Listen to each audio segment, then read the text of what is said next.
মাননীয় স্পিকার, আপনাকে ধন্যবাদ। ফর রেকর্ড, মাননীয় বিরোধী দলীয় নেতা ওয়াক আউট করছেন যে পয়েন্টে, সেটা তাদের বিবেচনায় সঠিক হতে পারে। তবে বাংলাদেশের মানুষ গণ অভ্যুত্থান পরবর্তীতে বাংলাদেশের মানুষের প্রত্যাশা, আমরা পঞ্চদশ সংশোধনী বাতিল করতে চাই।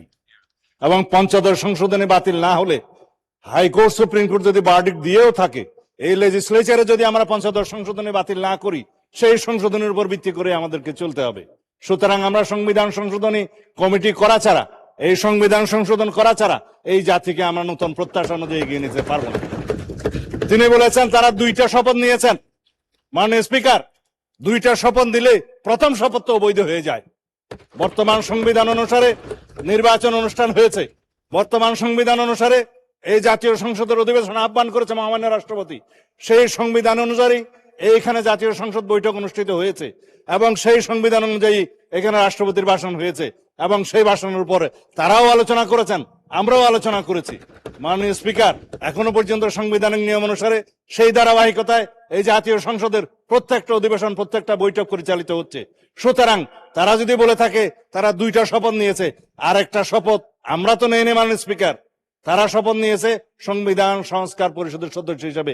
কোথায় আছে সংবিধান সংস্কার পরিষদের সদস্য হিসেবে শপথ নিতে পারবে? সেটা অসাংবিধানিক। যেটা উপদেষ্টা পরিষদে সিদ্ধান্ত হয়েছিল, আইন উপদেষ্টা নথিতে পাশ করেছে এবং সেই নোটিশটা নির্বাচন কমিশনে পাঠিয়েছে, সর্বৈব সেগুলো ভয়েড অ্যাব ইনিশিও প্রথম দিন থেকেই। এবং সেই আর্টিকেল 148 অনুসারে, তফসিল তৃতীয় অনুসারে সেখানে যে একটা ফর্ম ব্লু পেপারে ছাপিয়ে দেওয়া হলো যে সংসদ সদস্যগণ আবার আরেকটি শপথ নেবেন সংবিধান সংস্কার পরিষদের সদস্য হিসেবে, সেটা ফুল নাল এন্ড ভয়েড। এটা কোনো আনকনস্টিটিউশনাল, সে কোথাও নাই। এবং তার উপর ভিত্তি করে তিনি যে বক্তব্য দিলেন, গণভোটের গণরায় অনুসারে আমরা গণভোটকে সম্মান দিতে চাই। অবশ্যই গণভোটের গণরায়কে যদি সম্মান দিতে হয়, এই সংবিধানকে সংশোধন করতে হবে। এবং তারপরে যদি সবাই মিলে রাজি হয় যে সংবিধান সংস্কার পরিষদ গঠন হবে, তখন যে সংবিধান সংস্কার পরিষদের সদস্য হিসেবে শপথ নিতে পারবে, তখন সেটা হবে। এখন তো সেটা হয়নি মাননীয় স্পিকার। আগে সংবিধান সংশোধন হতে হবে। সমঝোতার ভিত্তিতে সেই সংবিধানে যদি সংস্কার পরিষদের কোনো বিধান সংযুক্ত করতে হয়, সেই আলোচনাও তাদেরকে সেই সংবিধান সংশোধন কমিটিতে এসে করতে হবে। তারপরে আলাপ আলোচনার ভিত্তিতে আমরা যে সংশোধিত সংবিধান পাবো, সেই সংবিধান অনুসারে আমরা এগিয়ে যাব। এখন যদি কেউ বলে যে গণভোট হয়েছে, কিসের উপর হয়েছে মাননীয় স্পিকার? গণভোটের যে আদেশ, সেটাকে আমরা নাম দিয়েছি জুলাই আদেশ। যেই আদেশটা প্রথম দিন থেকে এখতিয়ার বহির্ভূত, এটা fraud on the constitution, colourable legislation. এই জুলাই জাতীয় সনদ বাস্তবায়ন সংস্কার আদেশ নামে যেটা করা হয়েছে, রাষ্ট্রপতি যেটা করতে পারেন না, সেটা তো কোনো রাজনৈতিক সমঝোতা ছিল না। জুলাই জাতীয় সনদের কোথাও সেটা সমঝোতা হয়নি। তারাও স্বাক্ষর করেছেন সেখানে, আমরাও স্বাক্ষর করেছি।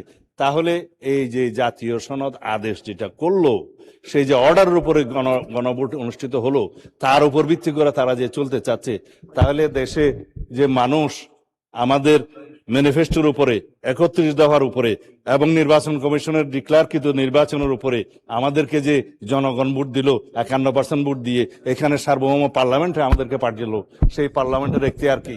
এটা ইউনিটারি ইন্ডিপেন্ডেন্ট স্টেট হিসাবে, একটা ইন্ডিপেন্ডেন্ট স্টেট হিসাবে আমরা একটা ইউনিটারি কান্ট্রিতে আছি। সেখানে একটা সংসদ থাকবে, আর্টিকেল 65-এ বলা আছে। সেই সংশোধনে আইন প্রণয়নের ক্ষমতা আছে, সংশোধন করার ক্ষমতা আছে। সেই ক্ষমতা হিসাবে জাতীয় সংসদ সদস্যগণ এই সংবিধানে সংশোধনী দিবে। সেই এখতিয়ার তো সার্বভৌম জনগণ আমাদেরকে দিয়েছে, আর্টিকেল 7 অনুসারে দিয়েছে। এখন যদি বলা হয় গণভোট কি তার উপরে? অবশ্যই তার উপরে না। আমরা সাংবিধানিক ভোটে জাতীয় সংসদের সদস্য নির্বাচিত হয়েছি সার্বভৌম জনগণ কর্তৃক, এখানে আইন এবং সংবিধান প্রণয়ন করার, সংশোধন করার জন্য।